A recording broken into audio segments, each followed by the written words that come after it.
Wakati Kevi anaelekea kuishinda vita, anaelekea kumuua Loveness, bana, katika upande mwingine sasa anaonekana adui mwingine, adui wa Loveness anayekwenda kwa jina la Latifa, akiwa anazungumza na mama yake kwamba huu ndo muda sahihi sasa kwenda kulinasa penzi la mtoto wa bosi, penzi ambalo amelipambania muda mwingi. Sasa penzi mtazamaji, wewe unadhani kitu gani ambacho kinakwenda kujitokeza? Je, Kevi atakubali kumuoa Latina ama Loveness? Penzi mtazamaji, tumia muda huu kuacha komenti yako hapo.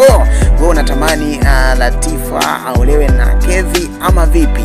Unatamani Loveness aolewe na Kevi ama vipi? So penzi mtazamaji, tumia muda huu kuacha komenti yako, lakini nikusii wakati unaacha komenti yako usisahau kufanya jambo ambalo ni muhimu sana kwetu sote.